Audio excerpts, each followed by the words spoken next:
Good morning, good afternoon, good evening, wherever you are in the world. Thank you for joining us for this week's edition of the SMIE Consulting Midweek Roundup. I'm your host, Marty Bennett, and today on the Roundup, we're going to be answering a few questions we've been hearing from international educators over the last few days. So thanks again for being a part of the conversation today, whether you're on YouTube, Facebook, Twitter, or our LinkedIn channels for SMIE Consulting. We're glad that you're with us today. Also, a special shout out to those listening on our audio podcast version of the Roundup. Always a pleasure to have those numbers growing as rapidly as they are. So thanks for being a part of the family.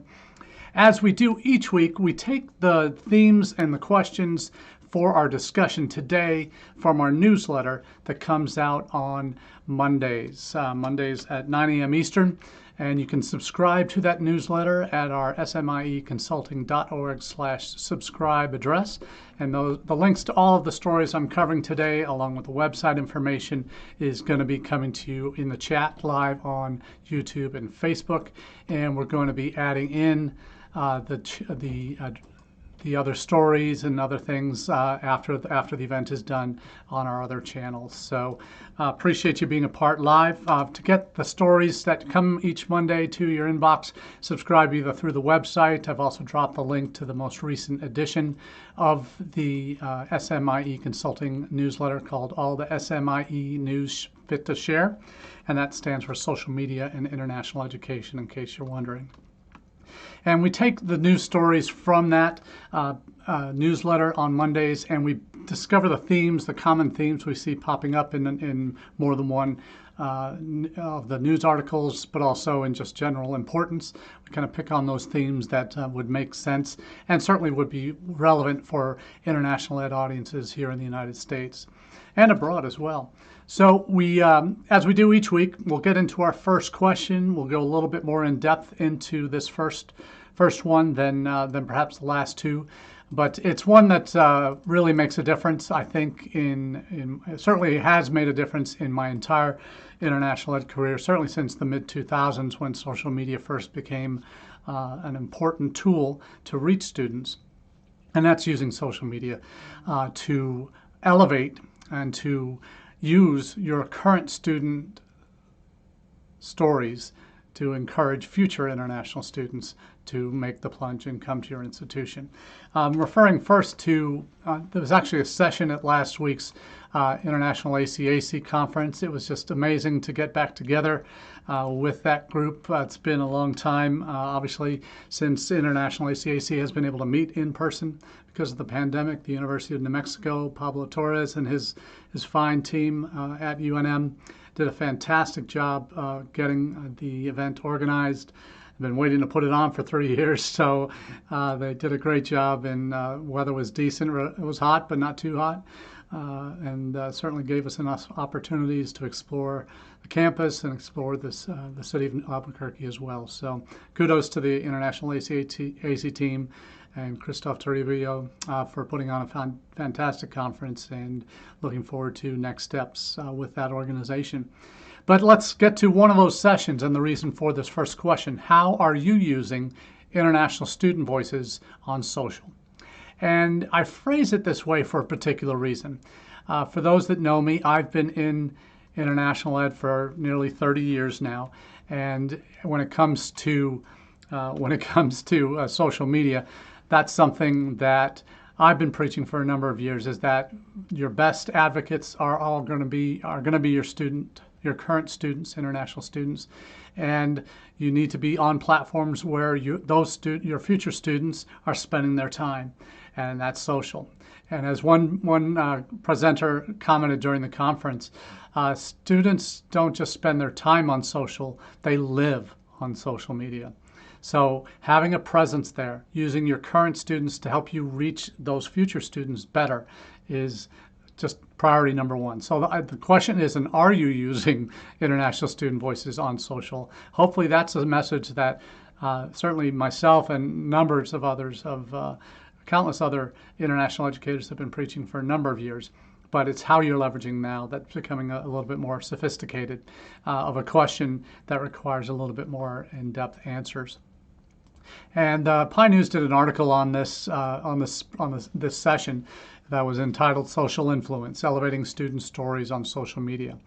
And all the presenters shared their own experiences, how they were able to amplify their messages that they typically share with international students through current student messages. And they talked about the ways that they're doing that, and talking about quality versus quantity on getting out there on social, and what's the best way to approach this. So I think there's a number of different perspectives. There's also talk about the Chinese market and having current students be a part of that conversation too, and reaching future students in China, and obviously a different set of social. We've talked many times about that. We see another news story popped in the newsletter this week about Synorbis, a company that I rate very highly, that is now expanding into mainland Europe and North America in much more significant presence, and extending ways for institutions in those countries to better reach the Chinese market through social media that is uniquely Chinese, with verified WeChat accounts and such. So there are lots of ways you can do that. For the rest of the world, obviously the different platforms in different countries will make more sense. And there's an additional intl article from a couple years ago that actually still has some good reference material on peer-to-peer interactions, and how those conversations what conversations are most helpful when those peer-to-peer interactions make most sense through your student ambassadors, and the trends that vary from region to region. So hopefully that's an additional resource that intl has made available for download. But on the session itself, it really raises the kinds of questions on when the best time to do this is, in terms of time of day, but messages that you can repurpose, video content, obviously, that is as evergreen, that you can reuse again and again to reach future student audiences, embedding those social messages that might be on YouTube but are repurposed on Insta, on Facebook, maybe even on TikTok as you get more sophisticated in your social media marketing. But we really see through this session, through the article that the PI put together, there's really is one of the important pieces that one of the presenters mentioned from KIC Univassist is the importance of consistency. Not just setting up a channel, not just posting once a week, but actually being engaged. Because if you're engaged, your students that you're helping to generate content, hopefully they're engaged in the conversation and being a part of that, whether that be through peer-to-peer chat tools like Unibuddy or the Ambassador platform, through other tools like that live Insta chats or Facebook Live chats that you can have takeovers by your current international students to reach future students. All of those live videos can also be repurposed, and that's the kind of thing that just adds value, adds mileage to the content that you create, that your students help create, that can be help give you certainly more life in your social content. So great topic, and one that I certainly always spend time on when I'm talking to potential clients, university clients that I'm working, or ones I've been working with for years, about what are the kinds of tools that we should be leveraging to better reach future student audiences. So those two resources, the PI News article and the intl article, are there for your use, and we encourage you to check into those because they will provide, I think, a good deal of information about different ways that you can leverage those tools to your benefit in using your current students to better reach your future students.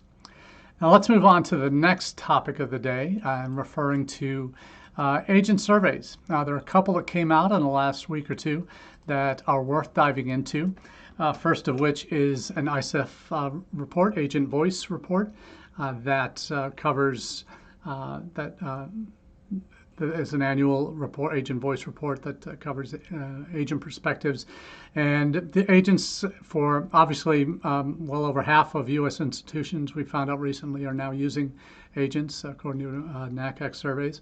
And we see they're becoming increasingly important parts of conversations at NAFSA, at NACAC, and other conferences, ARC, AIEA, number of different conferences where they're how to work with them and how to leverage them. So their presence in our lives as international educators is something we should all be aware of and embrace. There are good ones, there are bad ones, and there are ways that you can find out who the good ones are and work with them more closely if you are looking to get into that area. Now, the two articles I mentioned, one's from ICEF Monitor that talks about their recent agent voice results. The other is from Navitas, who also surveyed their agents across the world. We'll talk about the specifics about that in a minute, but the question is, what are agents saying now about international student mobility? And they do tend to be, for many international educators that are looking for trends, that are looking to kind of see what's coming down the pipeline in the next year or so. They are, for lack of a better term, the canaries in the coal mine type of thing, when you'll know if the air is still fresh and breathable where they are in terms of student interest. You'll find out what some of the common concerns might be from these kinds of surveys, what agents and their students and parents that they're dealing with are most concerned about. So they're these kind of surveys are always worthwhile, just keeping an ear to the ground on, and so that you're aware of what they're coming out with, what some of the takeaways are. From the ICEF article, their Agent Voice survey finds that agents, and this is direct from the article, agents are optimistic and that most have developed new partnerships with educators during the pandemic, that visa refusal rates are a top concern among survey respondents, and that agent portfolios are now far more likely to include online courses than before the pandemic. And China's border closures have dampened current demand for study there. To study there. So not students coming necessarily out of China, that might actually be increasing, but certainly demand to study in China has been has dampened significantly by their ongoing border closures. And you've heard us talk about that here on the Roundup for several months, in fact, for over a year, how slow China has been to reopen. Their consistent reliance on a zero COVID policy is just madness in this day and age to when you think about how current strands are much more virulent, but are also far less damaging to most. Those that are at highest risk still can and should take the precautions, but for the rest of the population, business must go on and education must go on. And these institutions that have invested so much in the recruitment of students from abroad are still eager to keep those pipelines open. So the good news is for the West, many countries in the West, we are being viewed more favorably. That interest is up in studying abroad, up 73% in 2022 versus 2021. Other results from the survey, 88%, we've talked about, have entered into new partnerships during the pandemic. 50% report more communication with educators that they work with, and I think that reflects the ongoing need to be in the loop on the institutional side as to what's the temperature of your students on the ground? Are they still eager? What are their concerns about? How can we respond better to that? So I think that communication up with university folks is good, and that agents are also diversifying the number of services they provide, the kinds of services they provide, including 74% of respondents who say they facilitate international fee payment for students. So that's interesting. So whether through Flywire or other tools out there, it's interesting to see agents moving into that market. So, but what are some of the main issues that they see as a concern across the globe? They, when looking at the 5 major English language destination markets, Canada, UK, US, Australia, New Zealand, visa refusal rates continue to be a concern for their students, with many reporting lower than normal acceptance rates across major study destinations. So that's, again, a quote from the ICEF Monitor article. While not specifically addressed in the survey, those reported refusal rates could also be related to acknowledged visa processing backlogs. And we've talked about that many times here on the Roundup and in the newsletter, sharing those stories on where backups are occurring in the pipelines for UK, US, Canada, and Australia in particular. what that the agents reported visa approval rates are 57% for Canada, 56 for UK, 53 for US, 51 for Australia, 40% for New Zealand. So that New Zealand one's a bit concerning for those, particularly for institutions there that have been trying to get back on the radar. Much like Australia, they've struggled as well a bit filling their classes with in-country international students. So since they reopened this past summer, our summer, their winter. So visa backlogs, and again, these are agents' percentages, and it's a global number, not specific to any country. Certainly, we know, as in the past few weeks, we've talked about how Nigeria is really suffering with less than 20% in most major markets of these major destination markets, 20% visa approval rates, certainly for the U.S. and Canada, particularly poor. So we'll see what happens in terms of what this one, but certainly a lot of meat on the bones here. The mention of online courses or online studies is now in the portfolio of a number of agents. Certainly that is something that probably U.S. institutions on the whole haven't really seen as a real need yet. But I wonder, in terms of particularly we're working with agents, if you will work with agents to recruit for your online programs as well, particularly if some of those formerly in-person seated classes have moved online since the pandemic. Are those degree programs accessible online? And if they are their programs are particularly looking to fill them or having difficulty filling them, and there may be a future connect with agents as a potential pipeline in certain markets. So that's something to just keep in mind as time goes along. The agent survey from MISIF also kind of puts in three buckets the kind of general feeling towards the major destination markets. And of the six, including China, Canada, US, and UK were in the increased interest among their agent students. In the neutral category were Australia and New Zealand. We talked about some of their troubles. And then decreased interest is in China. So that's particularly important and obviously a bit concerning for those that are working on the Chinese institutional side trying to draw students in. So we'll see what happens as the months and years progress. There's many in China that are saying, certainly those in the international school community that were at International ACAC last week, many of them most all of them evacuated to third countries or came back to the States many months ago, particularly those in Shanghai. Many are still reluctant to go back, and there's issues with contracts and what that looks like and how they might be able to work through that. So there's still a lot of international schools in limbo, and universities are certainly struggling on the same respect in terms of bringing faculty, staff, as well as students back in country. So we'll see where that goes. Now, the other survey is from Navitas. They surveyed 700 agents in May, and that the UK was given, and they focus specifically on visa issues here. UK was given the highest rating for the ease of the visa process, while Australia was a distant second. So 53% of the agents gave UK the highest rating. 32% was second place Australia. Canada and the U.S. were in third and fourth.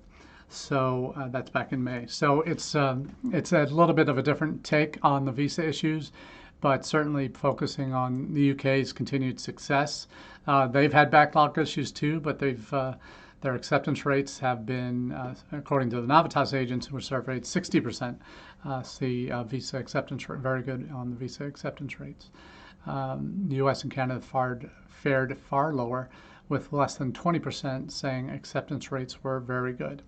For the 15%, they viewed the U.S. and Canada acceptance rates as poor or very poor. So a bit concerning there in terms of visa processing. But we'll get to one country where that might not be the case in a minute, for the United States at least. But you see with these two articles, with the agent surveys, different opinions. Certainly, depending on the kinds of agents that were left, the questions that were asked, you can get into those more directly through looking at the articles. Certainly, the one Navitas does focus on some areas. agents in high-risk markets generally express more negative perceptions on the visa process, and we're talking about South Asia and Sub-Saharan Africa as having stronger negative sentiment specifically for Canada than the U.S. So the reality is we have some work to do. Now, one thing I will say about Nigeria, let's take this as an example.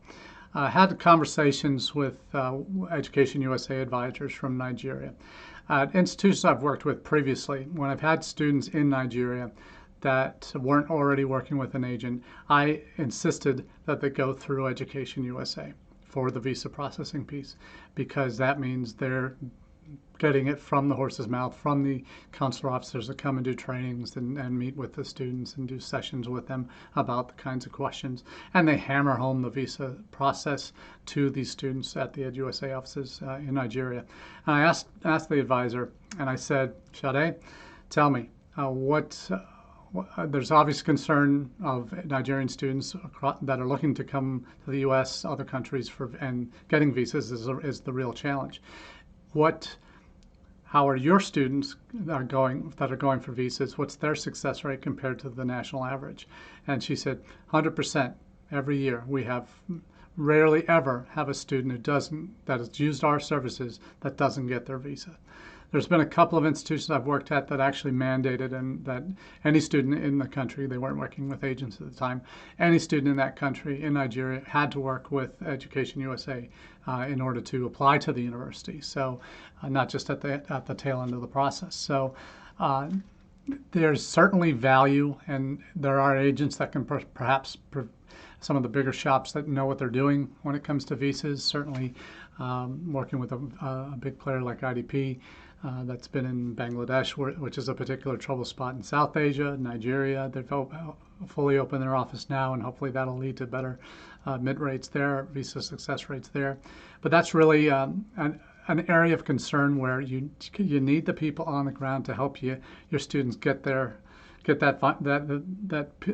nose over the line, so to speak, getting that visa and stamp in their passport. And that process can, if it's not handled well, can undo all the good work that you've done from the initial prospect stage through to the admit stage. So it's worthwhile and important investment of your time and resources as an international admissions person to back up the process a bit and say who's going to best serve our interest and the students' interests throughout the process and getting their visas. And if you're not already working with or requiring agents or your student applicants to go through Education USA or to work with one of your agents in country that has a high success rate on visas in some of these trouble areas where visa accept rates have been lower, it's an opportunity that you really seriously need to spend some time thinking about how do you work this problem, because it's not going away. It certainly is one that will demand your attention for the foreseeable future. So the more effort you're spending to connect the dots for your students in country to EdUSA, to reliable agents who have good success rates on the visa processing side, that's really going to be the rub in terms of what will make or break your class in these more difficult regions. So that's the second question of the day. And the final question is, are the U.S. consulates in India on point this year? And for me, there's only one answer to this question, and it is yes, absolutely yes. I have there's always a challenge, and having worked with Education USA for a number of years and having seen the extent to which in different countries they're engaged with consular officials, what I've seen in India, certainly in the last year to 2 years coming out of the pandemic, is a recognition that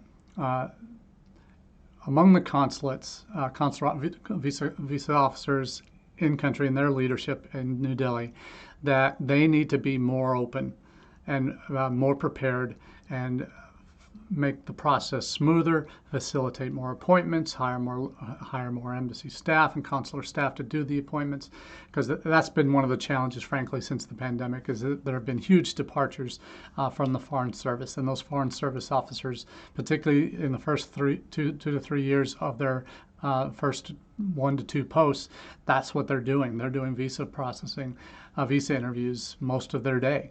So it's important that those people be rehired, new people be rehired and trained. But in India, this is a case study for how it can and should work worldwide, particularly in high demand countries. They've made a huge PR push over the last couple of years to really keep students informed on changes to the process for applying, changes to as they develop through COVID and as they're coming out of COVID, how the visa interview process has changed, the exemptions that they've made for students who previously had any kind of visa to the U.S. within the last 5 years could have their visa interview, in-person interview waived and just have to fill out the paperwork. So that's freed up more spaces, slots for students. They've changed their policy and who they allow to get slots, and that's students that have in the past through agents been repeatedly coming for second and third tries for interviews. They've been deferred for 6 months or whatever it might be, so they're not clogging up the pipeline and taking away initial appointments for a number of students. And why is that important? Because there's been a huge surge in demand in India for study in the U.S.